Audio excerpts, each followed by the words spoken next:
prethodnom krugu Voja je osvojio drugi bod za svoje pleme, a Luka drugi puta izgubio.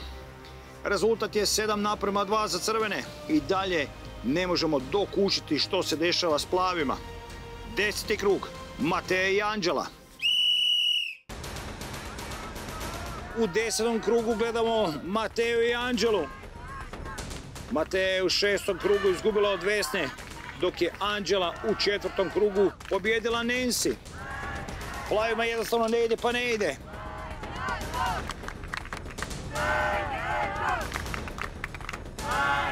Anđela brža. Poligon je dobar, zapravo poligon je savršen da se dobro zagrijete prije košarke. Anđela sve brža i brža. Prva dolazi na završni dio. Mateja još uvijek nema ni na vidiku. Anđela puca, promašuje. Druga lopta ulazi. Mateja na poziciji. Pogađa Mateja, izjednačene. Ali pogađa i Anđela. Evo pogotka za Anđelu. Bravo Anđela, bravo crveni. Odlična energija danas. 8:2.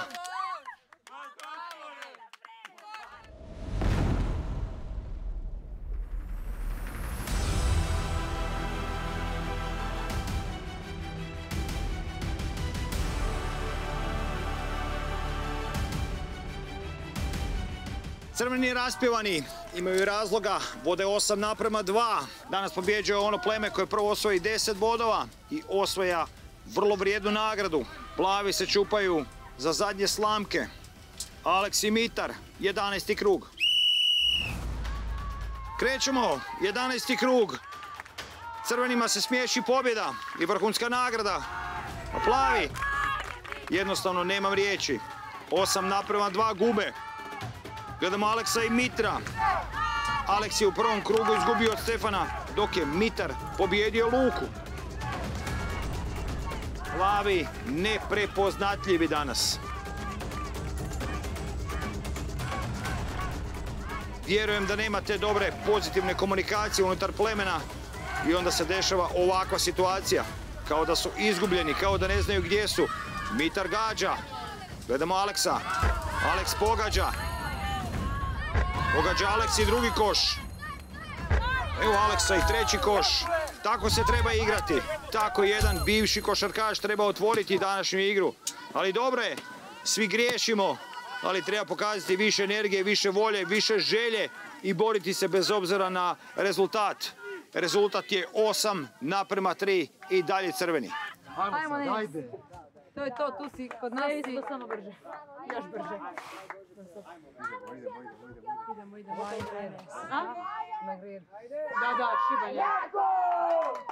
Znaš šta, jako je kratko. Morat ćeš opet gađanje, ono će... Da. Ja ne znam dvije ruke, nisam nikad gađao. Ali ja ću na svoj fokus, kako ja mogu najbolje to. Ne, rečeno? Ne, imaš. Ono što ga niš upravi sad je namestio, sve. Nema veze, Mitar je poligon od uvo super. Da, super. Idemo dalje, evo. Bravo, Daj Bože pred. Ajmo još jednom, ruke ovamo za sreću. Ajde. Samo jako! Ajmo, care! Može. Ajde. Vesninjo, count down. No.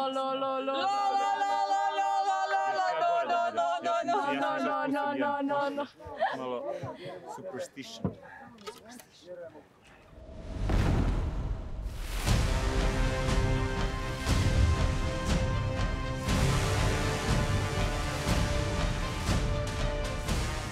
Samo da provjerim u pečnicu.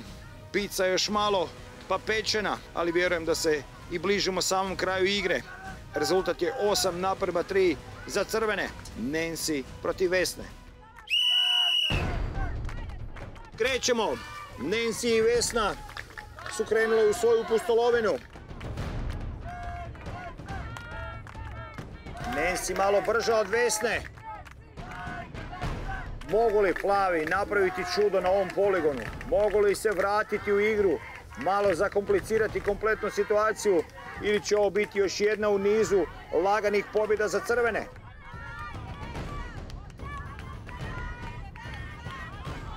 Nancy je nešto brža. Sada za promjenu netko od plavih. Prvi dolazi na kraj poligona. Pogodak za Nancy. Dobro je Nancy bacila.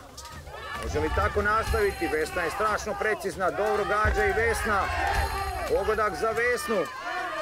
Nancy pokušava, ali pogađa Vesna. Nancy nije imala sreće. Vesna poljubila loptu i pogodila. Nakon poljubca slijedi pogodak. Rezultat 9:3 crveni.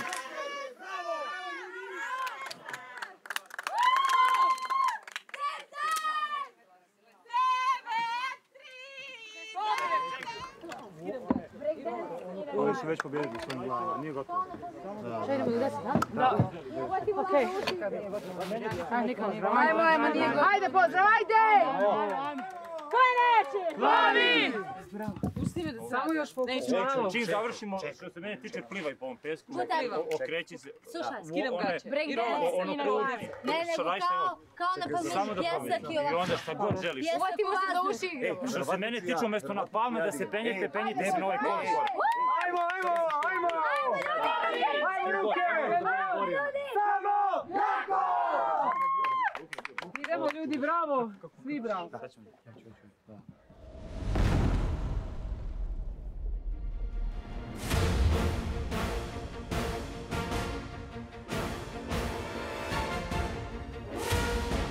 Trinaesti krug, rezultat 9:3 za crvene, Alex i Ognjen. Možda i zadnji krug danas, s obzirom da crveni vode 9:3. Ponovo su crveni pokazali zube, jednu pozitivnu energiju, slogu unutar plemena.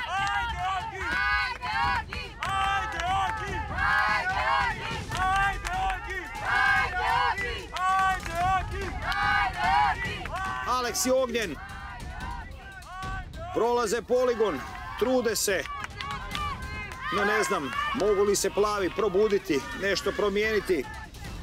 No pričekajmo, 13. krug. Alex promašuje, pogađa Ognjen. Alex ponovo promašuje, ali zato Ognjen pogađa. Pogađa i Alex. Ognjen je zabio 2 koša. Alex 1. Izjednačeni, ali točku na i u 13. krugu stavlja Ognjen. Crveni pobjeđuju rezultatom 10:3. Čestitke i jednima i drugima. Bravo crveni. Plavi, definitivno trebate nešto promijeniti, no ono što je najvažnije, prvo, komunikacija unutar plemena. To je nešto što vam za sada fali.